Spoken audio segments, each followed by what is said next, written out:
जय हिंद दोस्तों। मैं सुधीर डिसूजा आप सभी को अपने YouTube channel D'Souza study point पर स्वागत करता हूं। इससे पहले का जो टॉपिक था लुसेंट जीएस में मौर्य वंश, तो उसका ऑब्जेक्टिव और जो सब्जेक्टिव जो था ये सब पूरा कवर करा चुके हैं।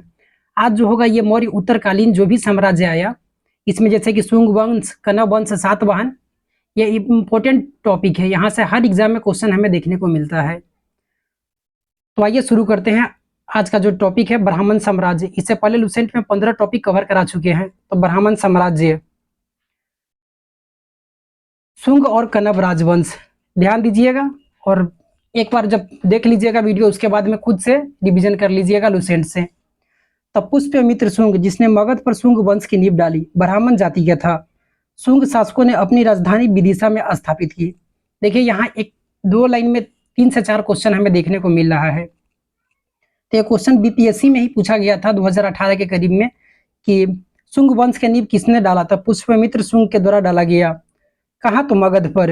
इससे पहले देख चुके थे ना, हर्यक वंश, मौर्य वंश, ये सब पूरा पढ़ चुके थे। ब्राह्मण जाति का था ये। कैसा था? तो ये जो इस समय जो था ये ब्राह्मण जाति का इस समय अधिक बोलबाला था। शुंग शासकों ने अपनी राजधानी विदिशा में स्थापित किया। विदिशा कहाँ पड़ता है? तो ये मध्य प्रदेश में पड़ता है। तो यहाँ ही अपनी राजधानी स्थापित की। यह इंपॉर्टेंट है, विदिशा याद रखिएगा। इंडो यूनानी शासक मिनांडर को पुष्यमित्र शुंग ने पराजित किया। कहा क्या था? तो ये इंडो यानी कि हिंद यूनानी जो शासक था मिनांडर को किसने पराजित किया? तब पुष्यमित्र शुंग ने पराजित किया। पुष्यमित्र शुंग ने 2 बार अश्वमेध यज्ञ किया। अश्वमेध यज्ञ क्या होता है कि साम्राज्य विस्तार हेतु उस समय राजा क्या होता था कि अपना घोड़ा को छोड़ता था और घोड़ा जितना दूर जाता था और जहां जाकर के रुक जाता था तो वो क्षेत्र समझा जाता था कि वो उस राजा का हो गया। तो अश्वमेध यज्ञ किया कौन? तो पुष्यमित्र शुंग ने। इनके लिए पतंजलि ने अश्वमेध यज्ञ कराए। पतंजलि कौन था? तो इसका जो राज पुरोहित जो था पतंजलि, महाभाष्य का जो रचनाकार, साहित्य जो है उसका रचनाकार पूछा जाता है कि कौन है, तो ये पतंजलि है। तो इसके लिए पतंजलि ने अश्वमेध यज्ञ कराए। भरूत स्तूप का निर्माण पुष्यमित्र शुंग ने कराया। इसका जो निर्माण है भरूत स्तूप का निर्माण किसके द्वारा कराया गया? तो पुष्यमित्र शुंग के द्वारा कराया गया। लेकिन एक और क्वेश्चन बनता है कि जो सांची का जो स्तूप था उसमें लकड़ी के वेदिका के जगह पर पत्थर का जो वेदिका, ये किसके द्वारा? तो यह भी पुष्यमित्र शुंग के द्वारा ही इसका निर्माण कराया गया। शुंग वंश का अंतिम शासक देवभूति था। इंपॉर्टेंट है, अंतिम शासक और पहला शासक याद होना चाहिए। तो अंतिम शासक कौन था? तो देवभूति था। इसकी हत्या 73 ईसा पूर्व में यानी कि बीसी में वासुदेव ने कर दी और मगध की गद्दी पर कनव वंश की स्थापना की। किसके द्वारा कर दिया गया? तो वासुदेव के द्वारा कर दिया गया। कनव वंश का अंतिम जो राजा था ये कौन हुआ? तो सुशर्मा हुआ। पहला अगर पूछा जाए कौन, तो ये वासुदेव के द्वारा, और अंतिम अगर पूछा जाए तो सुशर्मा हुआ। तो कनव वंश में मुख्यतः देखा जाए तो 4 राजा हुए। तो ये तो पहला हो गया वासुदेव और सेकेंड मतलब कि फोर्थ हो गया सुशर्मा। लेकिन अगर सेकेंड पूछा जाए तो भूमिपुत्र और थर्ड पूछा जाए तो नारायण, नारायण। आगे जो है सातवाहन वंश। तो सातवाहन वंश जो है सिमुक ने 60 ईसा पूर्व में सुशर्मा की हत्या कर दी। अब किसके द्वारा? तो उस समय क्या होता था ना कि हत्या अधिक होता था। राजा बनने के चाह में दूसरा जो राजा होता था उसको हत्या कर दिया जाता था, पराजित कर दिया जाता था और उस क्षेत्र का राज्य अपने हाथ में ले लिया जाता था। तो सिमुक ने 60 ईसा पूर्व में सुशर्मा की हत्या कर दी और सातवाहन वंश की स्थापना की। किसके द्वारा? तो सिमुक के द्वारा। सातवाहन वंश का संस्थापक अगर पूछा जाए तो सिमुक हो जाएगा। सातवाहन जो है आंध्र वंश, इसका कौन सा था? आंध्र वंश था। शासकों ने अपनी राजधानी प्रतिष्ठान जो गोदावरी नदी के किनारे है वहां स्थापित की। यह कहाँ पड़ता है? तो महाराष्ट्र के औरंगाबाद जिले में पड़ता है प्रतिष्ठान। लेकिन याद रखिएगा आरंभिक जो सातवाहन वंश था ये आंध्र प्रदेश में नहीं होकर के कहाँ था? महाराष्ट्र में था। बाद में इसका विस्तार दक्षिण तक भी हुआ। सातवाहन वंश के प्रमुख शासक थे कौन? तो इसमें सिमुक हो जाएगा, सातकर्णी प्रथम हो जाएगा, गौतमी पुत्र सातकर्णी हो जाएगा, वशिष्ठी पुत्र पुलवामी और यज्ञश्री सातकर्णी।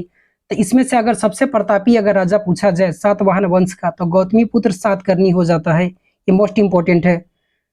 सातकर्णी प्रथम के बारे में कहा जा रहा है कि सातकर्णी प्रथम ने 2 अश्वमेध यज्ञ तथा एक राजसूय यज्ञ किया। तो अश्वमेध यज्ञ के बारे में तो बता दिए कि क्या होता है कि राज का विस्तार के लिए होता है। लेकिन अगर वाजपेयी राजसूय यज्ञ अगर ये पूछा जाए तो इसमें क्या होता है ना कि राज का इसमें भी देखा जाता है, लेकिन इसमें शौर्य प्रदर्शन, मनोरंजन ये सब हो जाता है। वाजपेयी यज्ञ और राजसूय यज्ञ। सातवाहन शासकों के समय के प्रसिद्ध साहित्यकार हाल और गुनाडे थे। इस समय का जो प्रसिद्ध अगर साहित्यकार पूछा जाए तो कौन थे, तो हाल हो गए और गुनाडे हो गए। तो हाल ने गाथा सप्तशती और गुनाडे ने बृहत कथा नामक पुस्तकों की रचना की। ये मोस्ट इंपॉर्टेंट है। देखिए, अगर कोई हाल खबर पूछता है तो क्या कहते हैं हम लोग, अपना गाथा गाते हैं, तो हाल खबर यानी कि बताते हैं, तो हाल, तो इसमें क्या हो जाएगा, गाथा हो जाएगा। और गुनाडे, तो गुना जो होता है ये बृहत होता है, मतलब कि गुना करते जाइए, ये बृहत इसका रूप होता है, तो बृहत कथा हो गया। तो हाल के द्वारा अगर पूछा जाए कौन सा, तो गाथा सप्तशती, और गुनाडे ने बृहत कथा नामक पुस्तकों की रचना की। सातवाहन ने चांदी, तांबे, सीसा, पोटीन और कांस्य की मुद्राओं का प्रचलन किया। इसमें से अगर सर्वाधिक अगर पूछा जाए तो सीसा का, 100 से सीसा होता है, 100 से सातवाहन होता है, और 100 से सर्वाधिक होता है। तो ये सब याद होना चाहिए। सर्वाधिक जो सर्वप्रथम अगर सीसा का अगर भी पूछा जाए तो ये सातवाहन साम्राज्य के द्वारा ही किया गया। पोटीन और कांस्य की मुद्राओं का प्रचलन किया। सातवाहन अपना सिक्का ढालने में जिस शीशे का इस्तेमाल करते थे उसे कहाँ से मंगवाते थे, तो रोम से मंगाया जाता था। इनके रोम, रोम में याद रखिए कि सातवाहन के रोम, रोम में शीशा बसा था। रोम, रोम मतलब क्या हो गया कि रोम से मंगवाता था। ब्राह्मणों को भूमि अनुदान देने की प्रथा का आरंभ सातवाहन शासकों ने ही सर्वप्रथम किया। इसके द्वारा, तो सातवाहन शासकों के द्वारा जो ब्राह्मण को भूमि अनुदान दिया जाता है, तो भूमि अनुदान का जो सर्व प्राचीन लेखीय जो प्रमाण है शताब्दी ईसा पूर्व के सातवाहनों के नानाघाट अभिलेख से मिलता है। तो ये कहाँ से मिलता है, ब्राह्मणों को जो भूमि अनुदान दिया गया, तो ये इसका हमें कहाँ से मिलता है, तो नानाघाट अभिलेख से हमको मिलता है, जिसमें अश्वमेध यज्ञ के एक गांव देने का उल्लेख है। अश्वमेध यज्ञ जब हुआ था तो उस समय एक गांव इसमें दिया गया था। देखा जाए तो मौर्य उत्तरकालीन जो भी साम्राज्य था, इसके बारे में हमें जो जानकारी प्राप्त होता है, तो ये कैसे प्राप्त होता है, तो पुरातात्विक साक्ष्य से प्राप्त होता है, सिक्के से प्राप्त होता है, साहित्यिक जो साक्ष्य हो गया वो सबसे प्राप्त होता है। तो इसी में जो पुरातात्विक साक्ष्य हो गया, रुद्रदामन का अभिलेख, अयोध्या अभिलेख, हाथी गुम्फा अभिलेख, ये सब जो अभिलेख होता है, नानाघाट अभिलेख, ये सबसे हमें इसका जानकारी प्राप्त होता है। सातवाहनों की राजकीय भाषा प्राकृत और लिपि जो है ये ब्राह्मी थी। अगर भाषा पूछा जाए सातवाहनों की भाषा कौन सा, तो प्राकृत भाषा हो जाएगा। लेकिन अगर लिपि पूछा जाए तो ये ब्राह्मी लिपि थी। सातवाहनों में हमें मातृ सत्तात्मक या तंत्रात्मक ढांचे का आभास मिलता है। इससे पहले बताए थे सिंधु घाटी सभ्यता के बारे में, वो भी कैसा था, तो मातृसत्तात्मक था। उनके राजाओं के, क्योंकि जो इस वंश के बारे में कहा जा रहा है, सातवाहन वंश के बारे में, क्योंकि उनके जो राजा होता था उनकी माताओं के नाम पर रखने की प्रथा थी। राजा का जो भी नाम होता था, जैसे गौतमी पुत्र, तो गौतमी महिला का नाम हो गया, गौतमी का पुत्र गौतमी पुत्र, वशिष्ठी पुत्र आदि। लेकिन सातवाहन राजकुल पितृ तंत्रात्मक था। ये इसमें जो ये राजकुल जो था, ये इसमें पिता का ही मतलब कि जो भी संतान होता था, जैसे कि क्योंकि राज सिंहासन का उत्तराधिकारी पुत्र ही होता था। कौन होता था, तो पुत्र होता था। सातवाहन शासकों ने ग्रामीण क्षेत्रों में प्रशासन का काम गौलमीक को सौंपा। देखिए यहाँ गौलमीक क्या रहा है नाम, तो गौ मिल्क, गौ का मिल्क, गांव में अधिक मिलता है गौ का मिल्क, तो इसमें याद रखिएगा गौलमीक। ठीक है, गौलमीक एक सैनिक टुकड़ी का प्रधान होता था। ये क्या होता था, तो एक सैनिक जो टुकड़ी है उसका प्रधान होता था, जिसमें क्या थे, तो 9 रथ था, 9 हाथी था, 25 घोड़ा था, और 45 जो है पैदल सैनिक होते थे। तो पूछा जा सकता है कि गौलमीक में एक सैनिक का जो टुकड़ी का प्रधान होता था, इसमें कितना था, तो 9 रथ, 9 हाथी, 25 घोड़ा और 45 पैदल सैनिक होते थे। सातवाहनों की महत्वपूर्ण जो स्थापत्य कृतियां है, कार्ले का चैत्य है, अजंता और एलोरा की गुफाओं का निर्माण, और अमरावती कला का विकास है।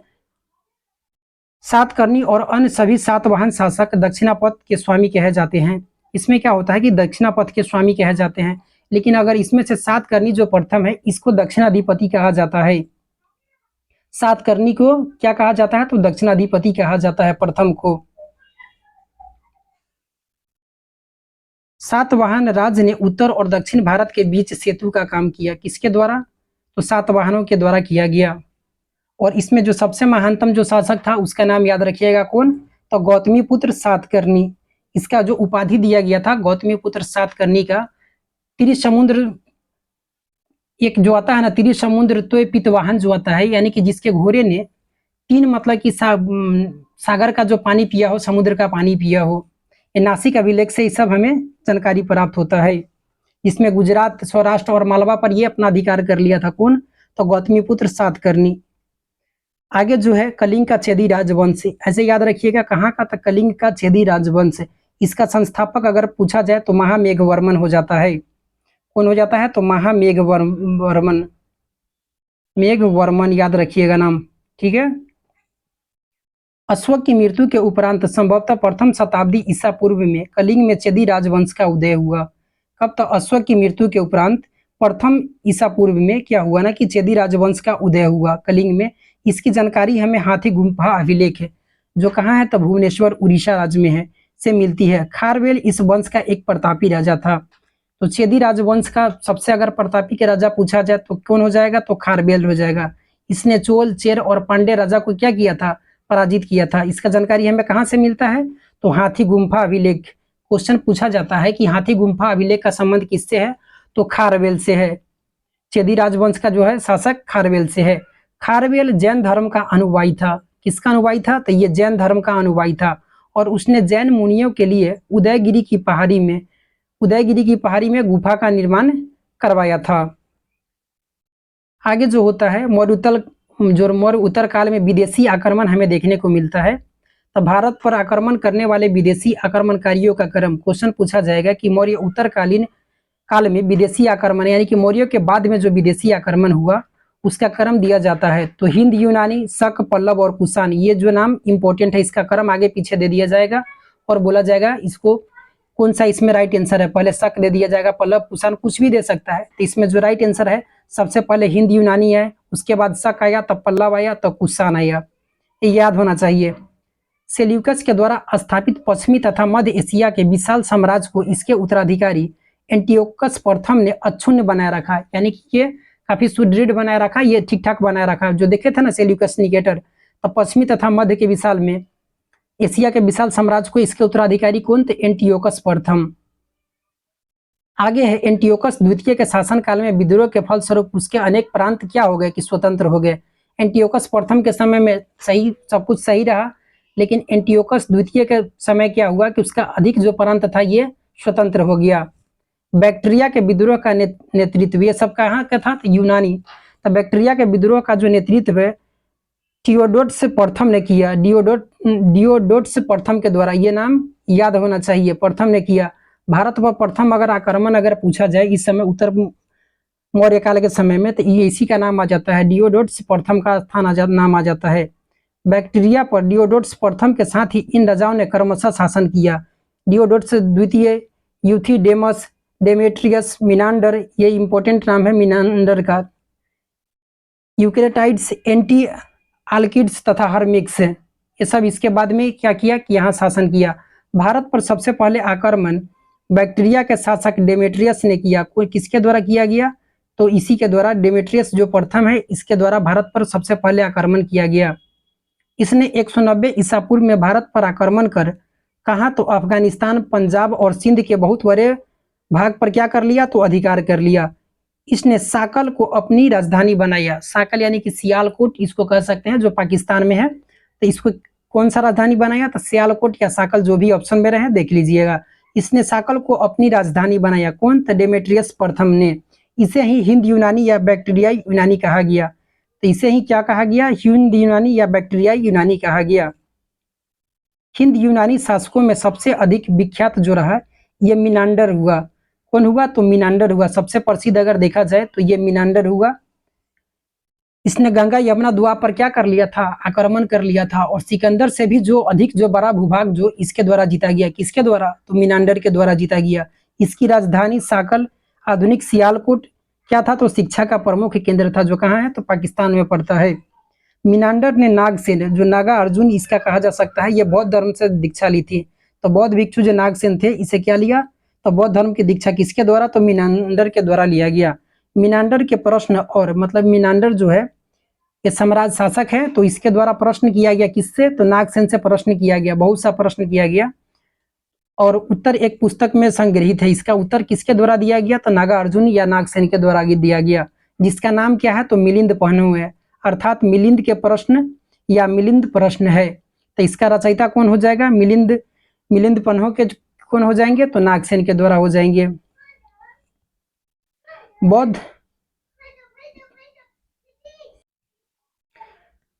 आगे है नेक्स्ट, इसमें जो पॉइंट है, कहा जा रहा है कि हिंद यूनानी भारत के पहले शासक हुए जिसके द्वारा जारी सिक्कों के बारे में निश्चित रूप से कहा जा सकता है कि सिक्के किन किन राजाओं के हैं। इसके बारे में कहा जा रहा है कि हर राजा अपनी एक विशिष्ट प्रकार का सिक्का जारी करता था, तो इससे कहा जा सकता है कि ये जो हिंद यूनानी जो सिक्के हैं किन किन राजाओं के हैं ये। तो भारत के सबसे पहले हिंद यूनानियों ने ही सोने के सिक्के जारी किए। मोस्ट इंपोर्टेंट क्वेश्चन, छपने वाला क्वेश्चन। तो भारत में सबसे पहले हिंद यूनानियों ने ही क्या किया, सोने के सिक्के जारी किए। आगे कह रहा है कि हिंद यूनानी शासकों ने भारत के पश्चिमी उत्तर सीमा प्रांत में यूनान की प्राचीन कला चलाई। यानी कि पश्चिम और उत्तर जो सीमा प्रांत हो गया, यानी कि ये जो पश्चिम हो गया और इसका जो उत्तर हो गया, तो पश्चिम उत्तर जो सीमा प्रांत है इसमें क्या चलाया, तो ये कला चलाई जिसे हेलिनेटिक्स आर्ट कहते हैं। इसे क्या कहा जाता है, तो हेलिनेटिक्स आर्ट कहा जाता है। भारत में गंधार कला का इसका उत्तम उदाहरण है। यानी कि जो भारत में जो गंधार कला है इसका उत्तम उदाहरण है। यूनानियों ने पर्दे का प्रचलन आरंभ कर भारतीय नाट्य कला के विकास में योगदान दिया। चूंकि पर्दा यूनानियों की देन था इसलिए यह यवनिका के नाम से प्रसिद्ध हुआ। तो यवनिका किसका नाम था, तो यह पर्दा का नाम था। और पर्दा किसका प्रचलन, ये किसका देन है, तो यूनानियों के द्वारा। मोस्ट इंपोर्टेंट क्वेश्चन है। उसके बाद में क्या आया, तो हिंद यूनानी, शक आया, उसके बाद पल्लव, तब कुषाण। तो हिंद यूनानी के बारे में लुसेंट में इतना ही दिया गया था। उसके आगे जो है ये है शक। तो यूनानियों के बाद कौन है, तो ये शक आया। यूनानी के बाद जो आया ये शक आया। इसका 5 शाखा था, ठीक है। तो भारत से बाहर अगर पूछा जाए तो अफगानिस्तान में एक शाखा था। भारत और अफगानिस्तान को अलग अलग भागों में था।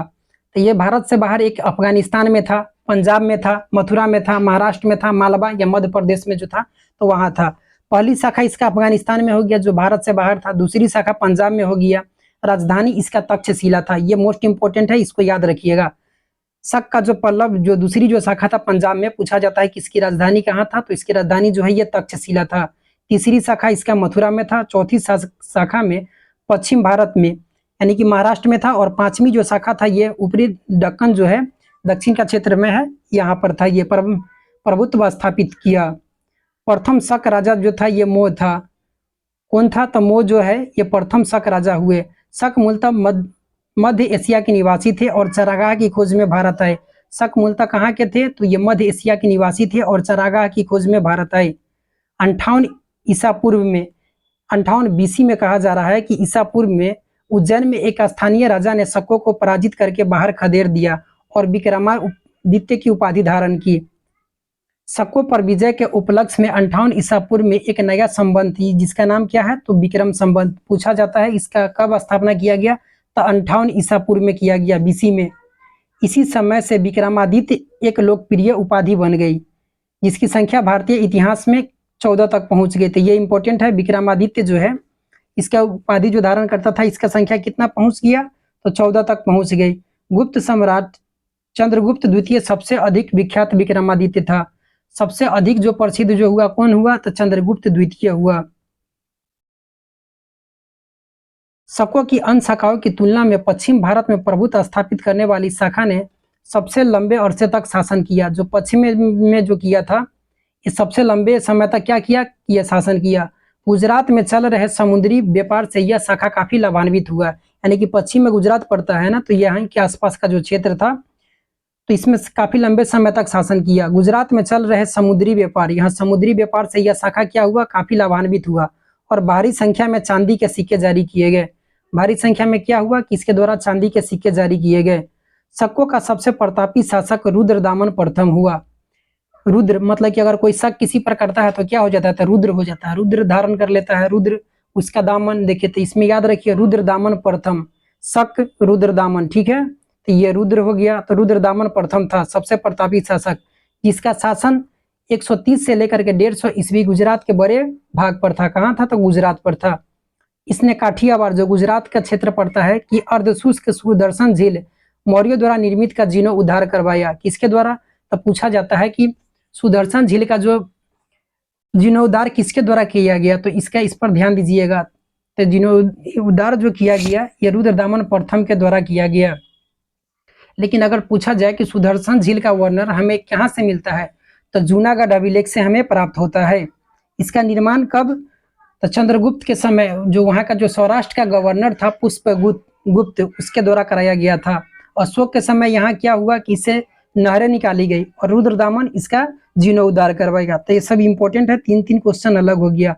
किसके समय में यहाँ दिया है ना कि मौर्य द्वारा निर्मित, तो मौर्य काल में चंद्रगुप्त के समय कहाँ का था, सौराष्ट्र का जो गवर्नर था पुष्पगुप्त, उसके द्वारा करवाया गया। नहर पूछा जाए तो अशोक के द्वारा इसमें नहर निकाला गया। पीछे इसको देखे हुए थे इस क्वेश्चन को। और आगे अगर इसका जीर्णोद्धार पूछा जाए तो रुद्रदामन प्रथम के द्वारा। रुद्रदामन संस्कृत का बड़ा प्रेमी था। रुद्रदामन किसका और समुद्रगुप्त किसका, तो बिना बजाती हुई ये संगीत प्रेमी था। लेकिन अगर रुद्रदामन पूछा जाए तो ये संस्कृत का प्रेमी था। उसने ही सबसे पहले विशुद्ध भाषा में लंबा अभिलेख, गिरनार अभिलेख, इसी के बारे में कह रहे थे कि रुद्रदामन का अभिलेख जूनागढ़ या गिरनार का अभिलेख, ये इसी के बारे में, इसी से हमें जानकारी मिलता है कि सुदर्शन झीलों का जीर्णोद्धार करवाया था। इसके पहले सभी शिलालेख जो होता था प्राकृत भाषा में थे, ये संस्कृत भाषा में है। जो गिरनार अभिलेख ये किस भाषा में है तो पूछा जाता है, तो संस्कृत भाषा में है। भारत में शक राजा अपने को क्या कहते थे, तो क्षत्रप कहते थे। जो शक राजा जो था अपने आप को क्षत्रप कहते थे। आगे जो है शक के बाद में पल्लव जो आया, तो इसमें लव किससे, तो रानी से लव। तो ये कहाँ के थे, तो ये ईरान के थे। इसमें अगर पूछा जाए सबसे प्रसिद्ध राजा जो हुए, इसका गोंडोफर्निस था। ठीक है, इसमें से इतना याद रखिए, सबसे प्रसिद्ध हो गया कौन, तो गोंडोफर्निस। और इस लोगों का मूल स्थान जो अगर पूछा जाए तो ईरान, पर लव किससे, तो रानी से। तो रान आ गया, रानी, ईरान। आगे जो है ये कुषाण है, यहाँ से इंपॉर्टेंट है। पल्लव के बाद कुषाण आए, जो यूची और तोखरी भी कहलाते थे। ये दोनों जनजाति था, यूची जनजाति, तोखरी, ये सब जनजाति था। यूची नामक एक कबीला 5 कुलों में बट गया। ये कबीला था जो जनजाति में, तो ये कितने भागों में बट गया, कुलों में बट गया, तो 5 कुलों में बट गया। कौन, तो यूची। उन्हीं में से एक कुल के थे क्या, तो कुषाण। इसी में से एक कुल का जो था ये कुषाण था। कुषाण वंश के संस्थापक कुजुल कड़फिसेस था। यहाँ से कुषाण याद रखिएगा, और क से कुजुल भी होता है, तो कुजुल कड़फिसेस। अगर याद नहीं रहे तो शान मतलब कि क्या होता है ना कि हम लोग आटा गूंथते हैं, सानते हैं, तो इसमें किसका प्रयोग करते हैं, तो जल का प्रयोग करते हैं। तो कुत पहले है यही, इसमें भी कु पहले लगा दीजिए, और जुल यानी कि जल, तो कुजुल कड़फिसेस। इस वंश का सबसे प्रतापी राजा जो था कनिष्क था। कौन था, तो सबसे प्रतापी राजा अगर पूछा जाए तो कनिष्क था। इनकी राजधानी पुरुषपुर या पेशावर थी, जो पाकिस्तान में पड़ता है। तब पूछा जाए कि कुषाण की राजधानी कहाँ थी, तो पुरुषपुर या पेशावर थी। कुषाणों की द्वितीय राजधानी जो थी ये मथुरा थी। सेकेंड जो इसका राजधानी था ये मथुरा था। कनिष्क ने 78 ईस्वी में कब तक गद्दी पर बैठने के समय एक संबंध चलाया जो शक संबंध कहलाता है, जिसमें भारत सरकार द्वारा प्रयोग में लाया जाता है। भारत सरकार द्वारा किसा का, तो शक संबंध का प्रयोग किया जाता है, जो कनिष्क के द्वारा 78 ईस्वी में जब गद्दी पर बैठा तो इसके द्वारा शुरू किया गया। लेकिन अगर पूछा जाए कि क्वेश्चन पूछा जाता है कि शक संबंध किसके द्वारा चलाया गया, तो इसमें ऑप्शन जो होता है ये अलग अलग दे दिया जाता है, क्योंकि फंसाने के लिए दे दिया जाता है। ठीक है, अगर इसमें से दे दिया जाए, ऑप्शन दे दिया जाए कुषाण के द्वारा, शक के द्वारा, पल्लव के द्वारा, तो इसमें शक संबंध अधिकांश जो होगा उस समय ध्यान नहीं आता है, तो शक संबंध शक के द्वारा, तो ऐसे लगेगा। लेकिन इसमें याद रखिएगा ये लुटेरा प्रश्न हो जाता है, ये कुषाण के द्वारा शुरू किया गया।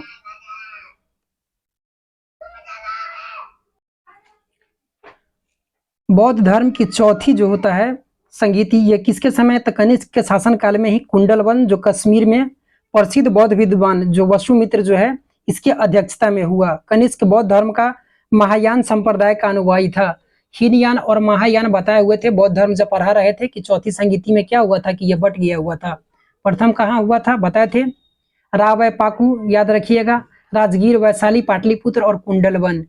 और किसके अध्यक्ष, ये किसके द्वारा, तो अकाक, अशोक, कलाशोक, ये सब के बारे में बताए थे ना कि ये सब याद रखिएगा पूरा। ये किसके समय देख लीजिएगा, सब्बाकामी, ये जो किसके समय, महाकश्यप, सब्बाकामी, मोगलीपुत्र, ये सब यहाँ से क्वेश्चन बनता है तो उसको याद होना चाहिए। चीनी जनरल पेन चौवा ने कनिष्क को हराया था, ये भी इंपॉर्टेंट है। तो चीनी जनरल जो पेन चौवा जो है याद रखिए, पेन चौवा सीधे याद रखिए, किसको हराया था, तो कनिष्क को हराया था। आरंभिक कुषाण शासकों ने भारी संख्या में स्वर्ण मुद्राएं, देखिए अगर पूछा जाए कि सबसे पहले की स्वर्ण मुद्रा किसके द्वारा जारी किया गया था, सोने का सिक्का प्रथम तो हिंद यूनानी के द्वारा अगर पूछा जाए, लेकिन अगर सर्वाधिक सिक्का अगर पूछा जाए तो ये कुषाणों के द्वारा, जिनकी शुद्धता गुप्त काल की स्वर्ण मुद्रा से उत्कृष्ट है। मतलब कि गुप्त काल का जो स्वर्ण मुद्रा है इससे भी इसका अच्छा है। कुषाणों ने सोने की सर्वाधिक शुद्ध सिक्के जारी किए। इंपॉर्टेंट है, अगर सर्वप्रथम पूछा जाए तो हिंद यूनानियों के द्वारा सर्वप्रथम। कुषाणों ने उत्तरी तथा उत्तर पश्चिमी भारत में सर्वाधिक संख्या में तांबे के सिक्के जारी किया था। उत्तर और उत्तर पश्चिम में सर्वाधिक संख्या में किसका था? तांबे का सिक्का जारी किया गया था। कनिष्क का राजवैद्य आयुर्वेद का विख्यात विद्वान चरक था। आयुर्वेद का कौन है? तो इसका राजवैद्य था कनिष्क का। कौन? तो चरक था, जिसने चरक संहिता की रचना की। चरक संहिता का रचना किसके द्वारा? तो चरक के द्वारा, जो भारतीय चिकित्सा शास्त्र का विश्वकोश कहलाता है। तो भारतीय चिकित्सा शास्त्र का विश्वकोश किसे कहा जाता है? तो चरक संहिता को कहा जाता है। महाविभाष सूत्र के रचनाकार वसुमित्र है, जो अभी देखे हैं बौद्ध भिक्षु, जिसके अध्यक्षता में चौथी बौद्ध संगीति का आयोजन किया गया था। तब महाविभाष सूत्र ये इंपॉर्टेंट है, इसे ही बौद्ध धर्म का विश्वकोश कहा जाता है। बौद्ध धर्म का विश्वकोश किसे? तब महाविभाष सूत्र को कहा जाता है। कनिष्क के राज कवि अश्वघोष ने बौद्धों के लिए का रामायण, जो बौद्धों का जो रामायण होता है, बुद्ध चरित्र की रचना की। देखिए बिहार सीजीएल जो एसएससी जो सीजीएल जो हुआ था, जो पेपर कैंसिल हो गया था, जो बाद में हुआ था 5 मार्च को, उसमें 2 क्वेश्चन यहाँ से पूछा गया हुआ था कि कनिष्क का राज, ये अश्व बुद्ध का चरित्र के रचयिता कौन है। एक क्वेश्चन यहाँ था, बुद्ध चरित्र के रचयिता कौन है? तो अश्वघोष। और एक क्वेश्चन यहाँ से दिया गया था इसी क्वेश्चन को कि अश्वघोष द्वारा निम्नलिखित में से कौन सी पुस्तक की रचना किया गया था? बुद्ध चरित्र का। एक क्वेश्चन एक एग्जाम में 2 बार पूछा गया है, इसलिए ये इंपॉर्टेंट हो जाता है। कनिष्क के राज कवि अश्वघोष ने बौद्धों का रामायण, जो बौद्ध का रामायण किसे कहा जाता है? तो बुद्ध चरित्र का। इसका रचयिता कौन है? तो अश्वघोष। वसुमित्र, पार्श्व, नगा अर्जुन, महाचेत और संघरक्ष भी कनिष्क के दरबार की ये सब विभूति थे। ये सब देखे ही है। वसुमित्र देखिए लिए, नागार्जुन देख लिए, महाचेत हो गया, संघरक्ष हो गया, पार्श्व हो गया, ये सब किसके दरबार के विभूति थे? तो कनिष्क के दरबार के। भारत का आइंस्टीन नागार्जुन को कहा जाता है। किसे कहा जाता है? तो नागार्जुन को कहा जाता है। मोस्ट इंपोर्टेंट क्वेश्चन है ये। इनकी पुस्तक माध्यमिक सूत्र, कौन सा है पुस्तक? तो माध्यमिक सूत्र। इसमें नागार्जुन ने सापेक्षता का सिद्धांत दिया है। पूछा जाता है कि माध्यमिक सूत्र में किसका सिद्धांत दिया गया है? तो सापेक्षता का सिद्धांत इसमें दिया गया है। कनिष्क की मृत्यु 102 ईस्वी में हो गई। कब इसका मृत्यु हो गया? तो 102 ईस्वी में इसका मृत्यु हो गया। कुषाण वंश का अंतिम शासक जो हुआ ये वासुदेव था। कुषाण वंश का अंतिम शासक कौन? तो ये वासुदेव हो जाएगा। कुषाण के राजा देवपुत्र कहलाते थे। कुषाण का जो राजा होता था ये देवपुत्र कहलाते थे। यह उपाधि कुषाणों ने चीनियों से लिया था, यानी कि चीनी जो था चीन से ये लिया था। गंधार शैली और मथुरा शैली का विकास कनिष्क के शासनकाल में हुआ। किसके शासनकाल में गंधार शैली और मथुरा शैली का जो विकास हुआ ये कनिष्क के शासनकाल में हुआ। मथुरा संग्रहालय में कुषाणकालीन मूर्तियों का संग्रह अधिक मात्रा में है। मथुरा में किसका? तो कुषाणकालीन जो भी मूर्ति है इसका अधिक मात्रा में है। गंधार कला के लिए तक्षशिला प्रसिद्ध है। इंपॉर्टेंट है, पूछा जाता है। गंधार के लिए तक्षशिला प्रसिद्ध है। रेशम मार्ग पर नियंत्रण रखने वाले शासकों में सबसे प्रसिद्ध कुषाण थे। सिल्क रूट, रेशम मार्ग, ये प्राचीन व्यापारिक मार्ग था। ये कुषाण साम्राज्य में मार्गों पर सुरक्षा का प्रबंध था। कुषाण में क्या था ना कि जो मार्ग था इस पर सुरक्षा का प्रबंध था। रेशम मार्ग का आरंभ कनिष्क ने कराया था। रेशम मार्ग का जो है आरंभ किसके द्वारा? तो कनिष्क ने कराया था। रेशम बनाने की तकनीक का आविष्कार सबसे पहले चीन में हुआ था। सबसे पहले अगर पूछा जाए कहाँ हुआ था तो चीन में हुआ था। मथुरा साटक नामक विशेष प्रकार के वस्त्र का निर्माण केंद्र था। मथुरा जो था साटक नामक विशेष प्रकार के वस्त्र का निर्माण केंद्र था। कुषाण काल में सबसे अधिक विकास वास्तुकला के क्षेत्र में हुआ। सबसे अधिक अगर देखा जाए विकास इसमें वास्तुकला के क्षेत्र में हुआ। इसी काल में बुद्ध की खड़ी प्रतिमा का जो निर्माण हुआ। ठीक है, तो आज यहाँ तक कुषाण वंश तक जो ब्राह्मण साम्राज्य था और हिंद यूनानी शासक मौर्योत्तरकालीन विदेशी आक्रमण, यहाँ तक इसको कंप्लीट हुआ। एक बार देखने के बाद सुनने के बाद इसको क्या कीजिएगा ना कि खुद से रीडिंग दे लीजिएगा, काफी इंपॉर्टेंट रहेगा, लंबे समय तक नहीं भूलिएगा। चैनल पर नए हैं तो चैनल को जरूर सब्सक्राइब कर लीजिएगा और वीडियो को लाइक कर दीजिएगा। मिलते हैं अगले वीडियो में, धन्यवाद।